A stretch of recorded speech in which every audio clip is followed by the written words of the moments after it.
नमस्कार, मैं हूं शरद द्विवेदी और हमारा आज का मुद्दा है कांग्रेस पर मोहनवार, आस्था पर प्रहार। क्या है ये मोहनवार और क्या हुआ है आस्था पर प्रहार, इसको देखते हैं। पहले इस रिपोर्ट के माध्यम से समझेंगे, फिर चलेंगे डिबेट।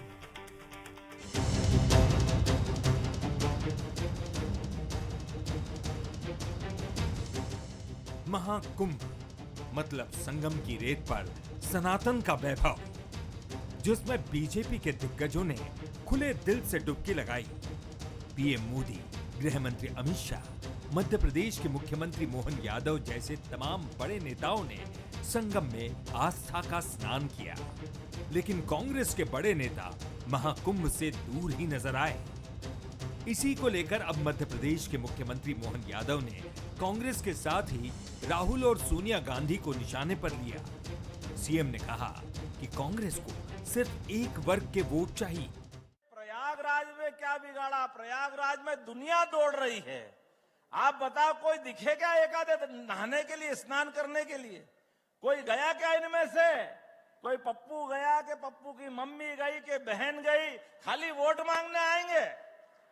लेकिन हमारे विश्व के सबसे बड़े मेले में भी जाने से शर्माते हैं। क्यों? क्योंकि एक ही वर्ग के वोट चाहिए। सीएम के आरोपों का जवाब देते हुए नेता प्रतिपक्ष उमंग सिंघार ने कहा कि कांग्रेस के कई नेता कुंभ गए हैं। सिंघार ने मोहन यादव के आरोपों को नकारते हुए सवाल किया कि कांग्रेस को कौन से वर्ग के वोट मिलते हैं। कि मोहन यादव जी जाते हैं तो पूरी वीडियो कैमरा टीम के साथ जाते हैं, और अगर हमारे कई गए, मेरी जानकारी आए कर्नाटक के डिप्टी सीएम गए, कई लोग गए, कई सांसद विधायक होके आए। मैं मोहन यादव जी से ये स्पष्ट पूछना चाहूँगा कि कांग्रेस को कौन से वर्ग के वोट मिलते हैं, और जो वो बाकी जो समाज के लोग हैं, हिंदू समाज के, अन्य समाज के लोग हैं, क्या आप उसमें ध्रुवीकरण चाहते हैं? तो ये बताएं। फिलहाल खबर है कि महाकुंभ में राहुल गांधी पहुंच सकते हैं। उत्तर प्रदेश कांग्रेस के अध्यक्ष अजय राय के मुताबिक फिलहाल कुंभ में जनता का सैलाब उमड़ा हुआ है। जैसे ही श्रद्धालुओं की भीड़ कम होगी, राहुल महाकुंभ में डुबकी लगाने आ सकते हैं। राहुल आएंगे या नहीं, फिलहाल तय नहीं है। लेकिन मध्य प्रदेश में कांग्रेस नेताओं का कुंभ ना जाना सियासी मुद्दा बना हुआ है। तो एक बार फिर आपका स्वागत। सबसे महत्वपूर्ण बात यही है कि जब आप राजनीति के मैदान में हैं और आपका प्रतिद्वंद्वी आपको सनातन और हिंदू प्रतीकों को लेकर घेरने की कोशिश करता है, तो आपका जवाब क्या ढीला होता है या कॉम्पिटेंट नहीं होता, या आप बचने की कोशिश करते हैं? अगर ये तीनों चीज़ों के जवाब हाँ में हैं कांग्रेस के लिए, तो मुश्किल बढ़ेगी। जब शास्त्रार्थ होता है तो शास्त्रार्थ की धारा में बराबर की टक्कर देना ही एक नियम होता है। अब सनातन को लेकर कांग्रेस का सोचना शायद ये है कि वो जिस शैली को लेकर आगे बढ़ी है वो उसी पर आगे बढ़े। बीजेपी का कोर एजेंडा हिंदुत्व और हिंदू है, बीजेपी को ये शोभा देता है, लेकिन हमें नहीं। ये भी कांग्रेस को राजनीतिक तौर पर नुकसान पहुंचाता है। हमारे सवाल देखिए, क्या कुंभ के बहाने बीजेपी को फिर राहुल को घेरने का मौका मिल गया है? क्या राहुल महाकुंभ में डुबकी लगाकर बीजेपी को जवाब देंगे? क्या हिंदुत्व को लेकर कांग्रेस की असमंजस, उसको जो डायलेमा उसका होता है, वो उसे मुसीबत में डालता है? ये हमारे सवाल हैं और हमारे जो मेहमान हैं उनसे मिलिए। हमारे साथ स्टूडियो में शैलेंद्र सिंह राजपूत, एग्जीक्यूटिव एडिटर हमारे, बहुत स्वागत है शैलेंद्र। हमारे साथ हैं अवनीश बुंदेला जी, युवा नेता, प्रखर प्रवक्ता कांग्रेस के, उनका बहुत स्वागत है। और ऐसे ही प्रवक्ता हैं हमारे साथ प्रखर ब्रज गोपाल लोया जी, उनका भी मैं बहुत स्वागत करता हूं। बीजेपी के वरिष्ठ नेता हैं और संतुलित सम्यक वाणी के साथ आगे बढ़ना पसंद करते हैं। जैसी बात मैं कह रहा था शैलेंद्र की, आखिर आप जब गुड़ खाते हैं, एक बड़ी कहावत है, तो गुलगुले से परहेज क्यों करते हैं? जी। जब आप तमाम मंदिरों में जाते हैं, आप अपनी जनेऊ भी दिखाते हैं, तो कुंभ के प्रतीकों को लेकर भी खुलकर बोलना ही चाहिए। बाकी नेता चुप रहें या ना बोलें, लेकिन राहुल गांधी को खुलकर बोलना चाहिए। सनातन का मेला है, परंपरा है, ये क्या ऐसा ही होना चाहिए या कहीं ना कहीं कांग्रेस की किसी दुविधा की तरफ इशारा करता है? देखिए, दुविधा तो ये बहुत बड़ी है कांग्रेस की, जो हमेशा उसको फंसाती है। क्योंकि कुंभ अयोध्या के टाइम भी ये दुविधा आपको दिखी होगी, लेकिन उस टाइम शंकराचार्य जी के बयान को लेकर कवर करके कांग्रेस ने काफ़ी कुछ मैनेज कर लिया था। लेकिन इस बार ऐसी कोई बात नहीं है। और शरद जी, जहाँ तक आज का सवाल है, जो बयान आया है मोहन यादव का, उस पर भी ध्यान देने की ज़रूरत है। अभी तक कुंभ को लेकर कांग्रेस को उस तरह से घेरा नहीं गया था, आज जिस तरह से घेरा गया, इसमें टाइमिंग और जो व्यक्ति बोल रहा है, ये दोनों महत्वपूर्ण है। टाइमिंग क्योंकि अभी तक केजरीवाल में व्यस्त थी बीजेपी, और क्योंकि खबरों में उस तरह से वो बात नहीं आ पाती। और दूसरा है कि देखिए, हिंदुत्व को लेकर बहुत मुखर है मोहन यादव हों, हेमंत बिश्वा हो, और चाहे योगी आदित्यनाथ हो। तो आज मोहन यादव ने शुरुआत की है, और ये बयान आप देखिएगा लगातार आएंगे। हो सकता है कि राहुल गांधी का जिस तरह की खबरें हैं कि उनका प्रोग्राम हो डुबकी लगाने का, तो अच्छी बात है।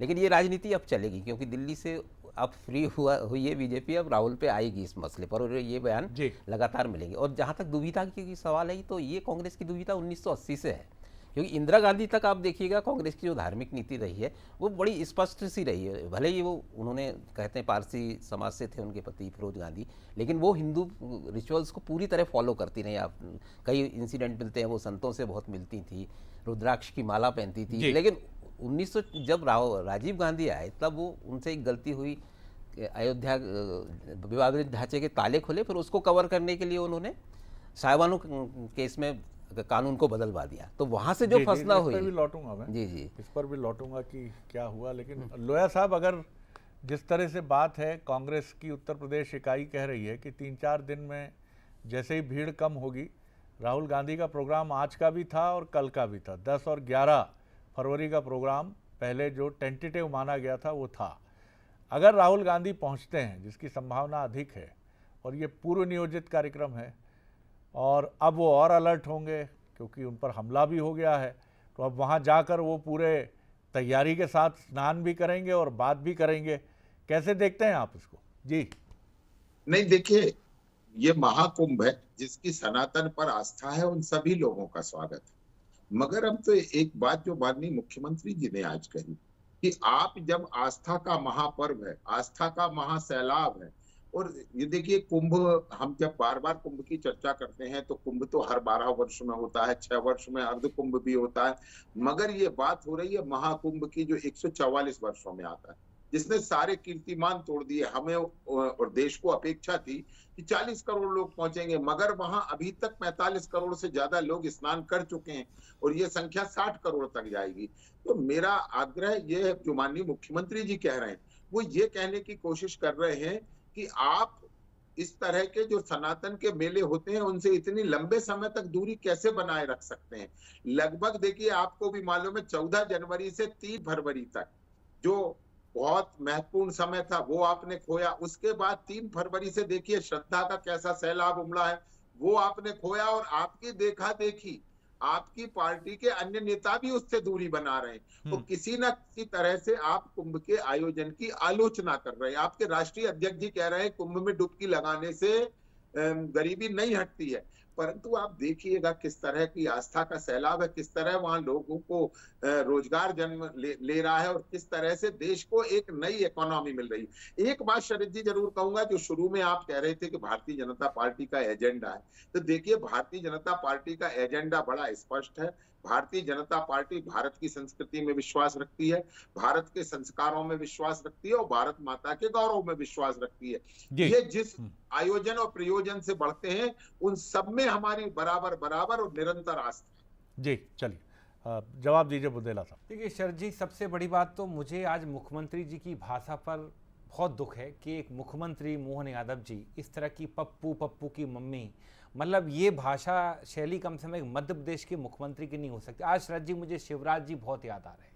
शिवराज जी से हमने 17-18 साल आमना सामना हुआ सर, लेकिन कभी उनने इस तरह की हल्की भाषा का प्रयोग नहीं किया। मुझे लगता है जो शिवराज जी की बोई हुई फसल मोहन यादव जी काट रहे हैं, शिवराज जी से मोहन यादव जी को कुछ सीखना चाहिए। हम आज भी मोहन जी आपको जी ही लगाएंगे, आप कहिए पप्पू पप्पू की मम्मी, कोई दिक्कत नहीं, हम आपको मोहन यादव जी ही कहेंगे, क्योंकि हम इस भाषा के स्तर पर नहीं गिर सकते। अब बात आती कुंभ की। अगर आज मुख्यमंत्री जी ये भाषण दे रहे हैं तो ये बात अब स्पष्ट है शरद जी कि कहीं ना कहीं राहुल जी का कार्यक्रम बन चुका है, क्योंकि जब आने का कार्यक्रम बनता है तभी इस तरह के बयानबाजियां शुरू होती हैं। और जहां तक बात है साहब, आपने गिन लिया कि 40 करोड़ 45 करोड़, और वहाँ योगी आदित्यनाथ को कितनी मौतें हुई भगदड़ में, उसमें गिनने में 16 घंटे लग गए। अभी मुक्तेश्वर जी को कहना पड़ा कि आपने हमसे महापाप करवा दिया।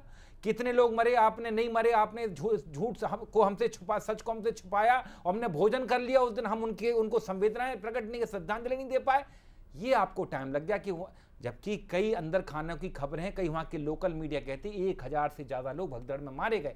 इनका आंकड़ा 30 का शरद जी, लेकिन हाँ 45 करोड़ के 40 करोड़ ये गिन लिया। क्या इतने श्रद्धालु आ गए? देखिए, हमने कभी कुंभ की व्यवस्थाओं पर सवाल खड़े नहीं किए, लेकिन हाँ जहां जिस तरह से भगदड़ मची और जो अव्यवस्थाओं के कारण भगदड़ मची, सबने देखा नगर निगम कमिश्नर किस तरह से लाठियां मार मार के आप उठा रहे हो श्रद्धालुओं को, और जो पुलिस वाले थे किस तरह से उठा, वो सारी बातें चर्चा होती है सर जी। चूंकि हम विपक्ष में हैं, मीडिया में, तो ये इन बातों पर क्या चर्चा ना हो कि आगे इस तरह की घटनाओं की पुनरावृत्ति ना हो। लेकिन हाँ, हम साफ कहते हैं, देखिए धर्म और राजनीति को कृपया करके अलग रखिए, नहीं तो जितना ज्यादा भारतीय जनता पार्टी ने, इनकी नीति ने जिस तरह से इसको मिक्स कर दिया शरद जी, इससे देश में आप देखें निरंतर परेशानियां पैदा हो रही हैं। देखिए, धर्म निजी आस्था का विषय है, हम बार बार कहते हैं, और आज भी भले ही दिल्ली में हम सुनने पर रहे हैं, लेकिन हम यही कहेंगे कि धर्म निजी आस्था का विषय है।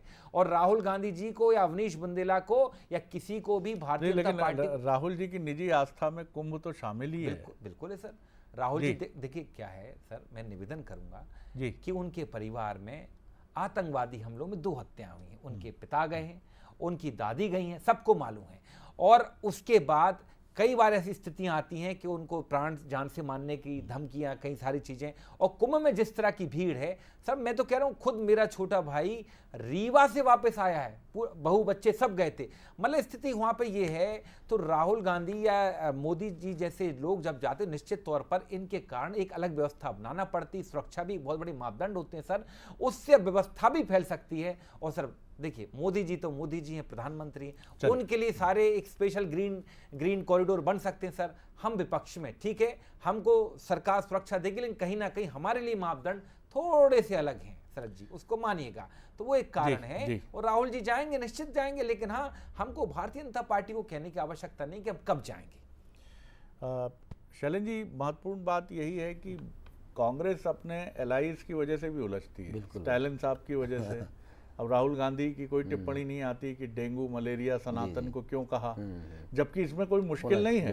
हम बात करेंगे, स्टालिन साहब का ये बयान ठीक नहीं है, मैं उनसे बात करूंगा इसको लेकर। फिर ये बात होती है तृणमूल कांग्रेस है, बिल्कुल ममता बनर्जी हैं, ममता बनर्जी के बारे में अपीजमेंट का आरोप लगता है कि वो अल्पसंख्यक परस्त राजनीति करती हैं। केजरीवाल जी मित्र भी हैं, शत्रु भी हैं, बिल्कुल। कुमार विश्वास कहते हैं मित्र हंता हैं। तो कांग्रेस ने इस बार वही भूमिका दिल्ली में निभाई, 14 सीटों पर ऐसा निपटाया कि 22 पर आ गए। लेकिन कांग्रेस आपको इस डायलेमा से निकलना पड़ेगा। आप भले ही गठबंधन के साथ रहिए, लेकिन आपको ये बताना पड़ेगा कि आप बीजेपी से बहुत अलग पार्टी, धर्म, सनातन के बिंदुओं पर नहीं है। जी बिल्कुल। और ये कोशिश राहुल गांधी ने बीच बीच में की है, लेकिन वो मोमेंटम तोड़ देते हैं या कहीं ना कहीं उलझ जाते हैं, क्योंकि उस तरह से वो सहज नज़र नहीं आते हैं ये रिचुअल्स पूरे करते हुए, या जो जैसा कि मैं कर रहा हूँ कंटिन्यूटी में नहीं रहते हैं। लेकिन हाँ, राहुल गांधी को ये करना चाहिए, क्योंकि अगर ये मुद्दा उनको ख़त्म करना है कि इतने सालों से दुविधा है कांग्रेस की, और उसमें उस दुविधा के पीछे एक डर है अल्पसंख्यक वोट खो देने का, तो वो डर से बाहर निकलना होगा। क्योंकि मुझे नहीं लगता कि आज 80 का मुसलमान और 2020 और 25 का मुसलमान बहुत अलग है, उसकी सोच बहुत अलग है। मुझे नहीं लगता कि अगर हिंदू रिचुअल्स को राहुल गांधी पूरी तरह से फॉलो करेंगे तो मुस्लिम वोटर उससे नाराज़ हो जाएंगे, ऐसा है नहीं। तो ये हिम्मत तो कांग्रेस को करनी पड़ेगी, राहुल गांधी को करनी पड़ेगी। उनको कुंभ जाना चाहिए, बिल्कुल पूरी श्रद्धा के साथ डुबकी लगाना चाहिए। अयोध्या भी उनको जाना चाहिए था, और अभी भी जा सकते हैं।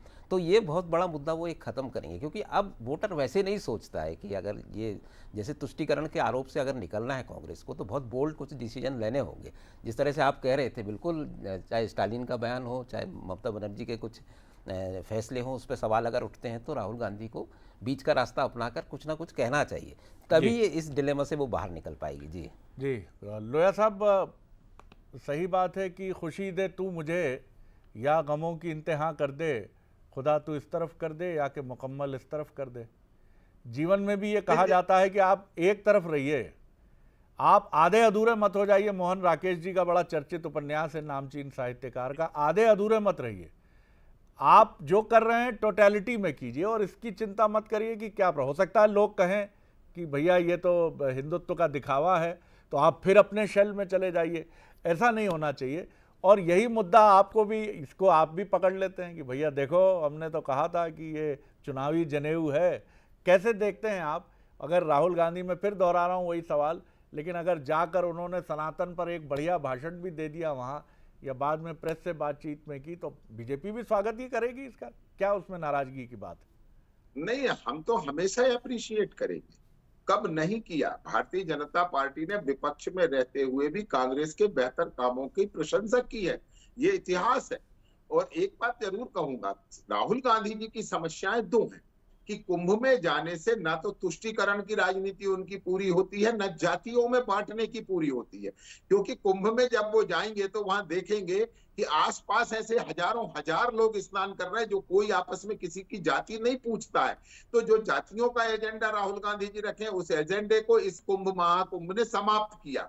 तो आज राहुल गांधी जी बिल्कुल बिना हथियार के हो गए इस महाकुंभ के कारण। और एक बात और चर्चा करूंगा कि अवनीश जी कह रहे थे कि वहां ये निजी विषय है, बिल्कुल निजी विषय है, मगर जब आप सार्वजनिक रूप से मीडिया के सामने अपना गोत्र बताएंगे और कोर्ट के ऊपर जनेऊ दिखाएंगे तो निश्चित फिर निजी आस्था की जगह ये सार्वजनिक विषय हो जाएगा। और एक बात और मैं कहता हूं कि आपको याद होगा 2023 तक राहुल गांधी जी सॉफ्ट हिंदुत्व पर चल रहे थे, परंतु एक सलाहकार मंडल आया, उसने कहा नहीं, ये सॉफ्ट हिंदुत्व में हमें नुकसान हो रहा है। तो ये जो राहुल गांधी जी की असमंजस की स्थिति है, जो अभी हमारे साथी कह रहे थे कि राजीव गांधी के साथ जो स्थिति बनी थी शाहबानो प्रकरण के बाद राम मंदिर के ताले खुलवाने की, ये जो स्थिति है, उसी स्थिति में इस महाकुंभ ने राहुल गांधी जी को भी फंसा दिया है।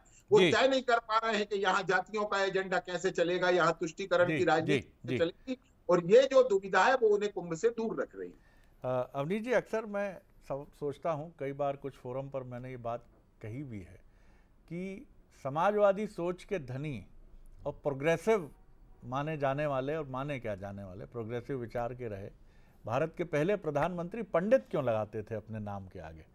पंडित जवाहरलाल नेहरू। कई लोगों को आपत्ति हो सकती है कि एक जाति सूचक शब्द आपने अपने नाम के आगे क्यों नहीं लगा लिया, जैसे ठाकुर, पंडित, वैश्य, जो भी है, जो भी जिसको समझे कि क्या आप इसको एक टाइटल है पंडित, कश्मीर से आते हैं वो, लेकिन मुझे लगता है जो चीज़ है वो चीज़ हो सकता है उसमें कहीं कोई सोच ऐसी हो कि हम जिस परंपरा से हैं, जिस परिवार से हैं, तो पंडित जवाहरलाल नेहरू ये बात कहना। तो आखिर पंडित जवाहरलाल नेहरू से शुरू हुई वो सियासत 90 तक आते आते कैसे पीछे जाने लगी? सर जी, ये जो है, ये आप ये समझ ले सकते हैं कि ये एक समय का बदलाव है। जैसे पंडित जवाहरलाल नेहरू पंडित लगाते, मेरे दादाजी स्वर्गीय लखन सिंह बुंदेला जी, वो उनके नाम के सामने दीमान साहब लखन सिंह बुंदेला जी लगता था, है ना? तो सर ये अब आज की तारीख में मैं अगर अपने सामने नाम लगाऊं, कई लोग आज भी जैसे आप देखेंगे तो लगाते हैं कुंवर आदित्य वीर विक्रम सिंह, दीमान आदित्य वीर विक्रम सिंह। तो सर जी ये एक अलग तरह की वो है। आप अब इससे भारतीय जनता पार्टी इससे रिलेट करती राहुल गांधी जी के नाम को, तो मुझे लगता है वो गलत है। जैसे आज भारतीय जनता पार्टी में कई सारे नेता हैं, मैं नरोत्तम मिश्रा जी की हूँ, बड़ा सा टीका लगाते, लेकिन पंडित वो भी नहीं लगाते सर। तो बात देखिए कुछ समय का बदलाव भी शरद जी।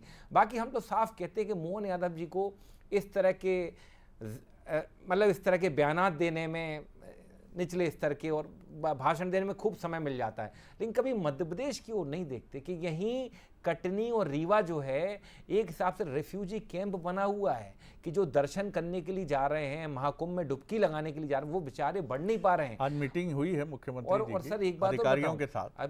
अभी मेरे मित्र ब्रजगोपाल हुए जी एक व्यापार और अर्थव्यवस्था की बात कर रहे थे। किस अर्थव्यवस्था और व्यापार की बात कर रहे हैं? ठीक है, जब कोई बड़ा आयोजन होता है निश्चित तौर पर वहाँ के लोकल व्यापारियों को लाभ होता है, ये हम स्वीकार करते हैं सर जी, लेकिन जानकारी करें 20 रुपए की बिस्लरी की पानी की बोतल 200 रुपए की बिक रही है। एक वो कमरा जो 1000 का होता था वो आज 15,000 का मिल रहा है वहाँ पर। मतलब खाने की जो थाली 50 रुपए की मिलती थी 200 रुपए में नहीं मिल रही है। तो क्या आप इस तरह के व्यापार की बात कर रहे हैं कि जिसमें जनता को असुविधा हो रही है, कि जहां जनता पहुंच नहीं पा रही है? तो ये स्पष्ट होना चाहिए। कृपया इस तरह की चीज़ों को आप अर्थव्यवस्था से ना जोड़ें, क्योंकि और ना ही आप उसको रोजगार से जोड़ें। ये लेकिन बात यहाँ हो रही कि आप अपने को सनातन से, मैं नहीं कहूँगा आप सनातन से अलग हैं, लेकिन उतनी सघनता से कैसे जोड़ें आप सनातन से, जब ये प्रश्न उठना बंद हो जाए कि अयोध्या कब जाएंगे, कुंभ कब जाएंगे। आखिर आप बताइए कि ये मौका क्यों मिला?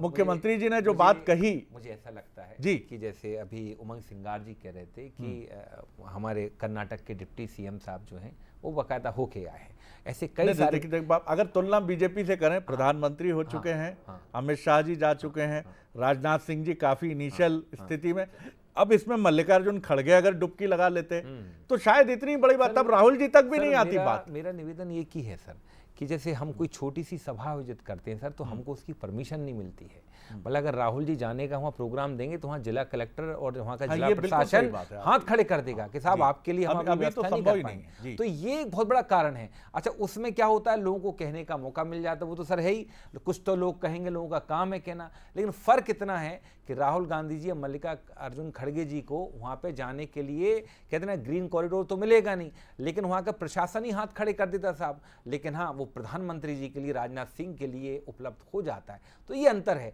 बाकी हाँ, मैं तो साफ कह रहा हूँ कि अगर आज मोहन यादव जी इतने आगे जाकर बात कर रहे हैं, थोड़ी मध्य प्रदेश की ओर भी ध्यान दे लेते। मैंने कहा ना, कटनी और रीवा रेफ्यूजी कैंप बने हैं, इसके ऊपर कृपया मुख्यमंत्री संज्ञान लें। और यहाँ की जो जनता जा रही है, सैलाब जो मर रहा है आस्था का, कृपया उसमें सहायता करें।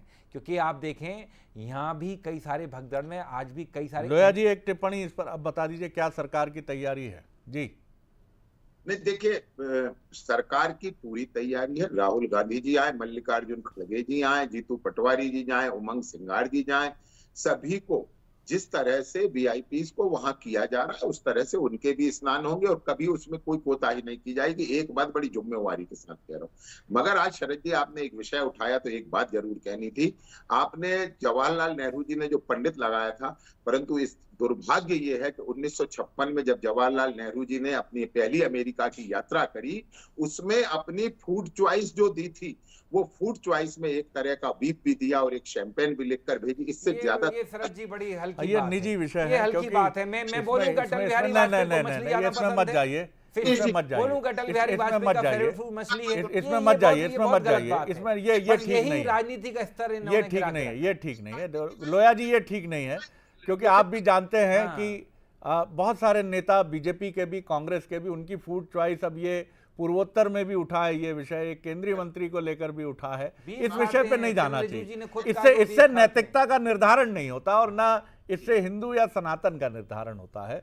हमारे यहाँ तो ये परंपरा है कि जो हरि को भजे सो हरि को होई, मन चंगा तो कठौती में गंगा। उस अद्भुत सनातन को ऐसी चीजों में नहीं उलझना है। क्या पता लोया जी का भी कुछ ऐसी तरह का अरे नहीं, व्यक्तिगत कोई टिकट नहीं, मगर पूछते हैं जी, ऐसा नहीं। खान पान एक निजी विषय है, उसको लेकर हमें टीका टिप्पणी नहीं। लेकिन ये जरूर है कि लोया जी, और इससे जुड़े दूसरे विषय पर भी एक छोटी टिप्पणी आपकी चाहूंगा कि हाँ, आप बोल लीजिए। जी, आप जिम्मेवारी से कह रहे हैं, राहुल गांधी जी भी आए।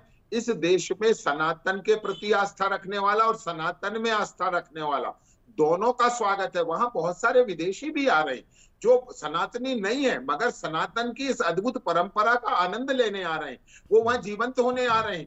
बड़े बड़े यूनिवर्सिटीज के लोग वहां इसकी रिसर्च करने आ रहे हैं कि किस तरह भारत की एजेंसियां क्राउड मैनेजमेंट करती हैं। ये संपूर्ण देश के लिए गौरव का विषय है, ये केवल भारतीय जनता पार्टी का विषय नहीं है। और एक बात और बड़ी जिम्मेवारी से कहता हूं, कुंभ का आयोजन साधुओं का आयोजन है, सरकार सिर्फ व्यवस्थापक है।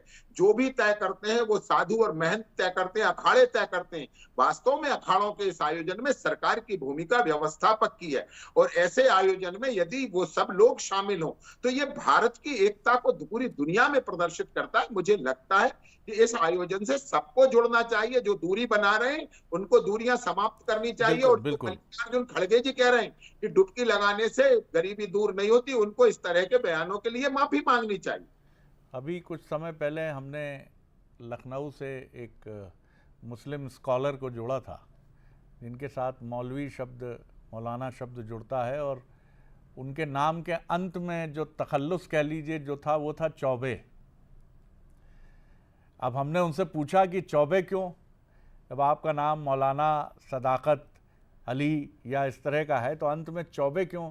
तो उन्होंने कहा क्या दिक्कत है इसमें, सनातन की ये परंपरा है और राम से लेके गीता से लेके तमाम विषयों पे धारा प्रवाह बोलते हैं। और ये भारत की परंपरा है अवनीश जी कि कुंभ में भी बहुत, मैं ये नहीं कह रहा हूँ कि स्नान करने जाते हैं, लेकिन सहयोग पूरा प्रदान करने में आज भी आप केदारनाथ यात्रा देख लीजिए या तमाम चीज़ें देख लीजिए। इन परंपराओं में मुझे लगता है कि किसी भी राजनीतिक दल को अपने मन से वोट की चिंता तो निकालनी होगी, क्योंकि यही चीज़ अंग्रेज़ों ने हमारे बीच में डाली 1857 में और हमको बांट दिया। अब उस खाई को भरने के लिए कम से कम एक भारत, समवेत भारत की बात तो हमको उठानी पड़ेगी। सर, कुंभ का इतिहास लगभग 2200 साल पुराना है। जब महाभारत के युद्ध के बाद महाराज जिनेवा ने जो 4 मठा कृष्ण भगवान ने कहा कि मठों की स्थापना करो, संक्षेप में वक्त, तो सर उसके बाद महाकुंभ की शुरुआत की गई। बाकी जो आपने बड़ी अच्छी बात कही कि मौलाना लगता था चौबे हैं, तो ये सबसे बड़ी बात ये समझना चाहिए भारतीय जनता पार्टी के नेताओं को, और उसमें सबसे बड़ी बात समझना चाहिए, हाँ कि साहब जब आप वैष्णो देवी जाते हो, जब आप माउंट सरोवर की यात्रा पर जाते हो, अमरनाथ की यात्रा पर, तो वहाँ आपके 70 से 80% सेवादार, जो घोड़ा चालक और जो खच्चर चलाने वाले, वो मुस्लिम्स होते हैं। लेकिन ये खुद इनके नेताओं का ये कहना, योगी आदित्यनाथ का ये कहना कि कुंभ में मुसलमान ना आए, तो ये बहुत शर्मनाक बयान है। इसके ऊपर इनको माफी मांगना चाहिए। तो ये साबित होता है कि ये खुद ही सनातन को कमजोर करते हैं। हम तो मोहन भागवत जी की बात का सम्मान करते हैं। जी, सुन लीजिए जी। जिनकी सनातन में और कुंभ में आस्था है, वो प्रत्येक व्यक्ति डुबकी लगाने स्वतंत्र है। हमने जाति धर्म समुदाय में नहीं बांटा, मगर यदि आपकी आस्था गंगा और यमुना में नहीं है, यदि आपकी आस्था संगम में नहीं है, तो केवल आप उसे व्यवसाय का जी जो बयान आए थे उनके बारे में क्या करें? देखिए, ये खुद योगी आदित्यनाथ ने दिए इस तरह के बयान, इसको इस रूप में भी देखें, इसके ऊपर क्या बोलोगे आप? इसको लोया जी, मैं कुंभ में गया हूँ, कुंभ के पहले भी गया हूँ, और मैंने ये देखा है कि वहाँ कील ठोकने वाले मुनव्वर भी थे, और वहाँ पर जो नीचे पीपा के पुल बन रहे हैं उसमें मोहसिन भी थे, और मोहन के साथ मोहसिन भी थे। ये भारत का इंटीग्रल पार्ट है, इसको आप अलग नहीं कर सकते। और जो बातें कही गई हैं उनके संदर्भ और परिप्रेक्ष्य कुछ भिन्न हो सकते हैं, उसको हर चीज़ में लेकिन नफरत को ढूंढ लेना, हर चीज़ में अपने हिसाब से सियासत को चुन लेना, ये भारत को पहले भी बहुत नुकसान पहुंचा चुका है, आगे भी पहुंचाएगा। और देश की 2 सबसे बड़ी पार्टियां जो हैं, उनसे तो और अपेक्षा हम इस मामले में करते हैं कि वो मोहब्बत ही ढूंढें और इसमें कोई और एंगल ना ढूंढें। बहुत धन्यवाद लोया साहब आपका, बहुत धन्यवाद अवनीश जी आपका। एक संवेदनशील विषय पर आप तीनों ने बहुत गरिमा से अपनी बात रखी। शैलेंद्र जी आपका बहुत शुक्रिया। आगे देख, नमस्कार।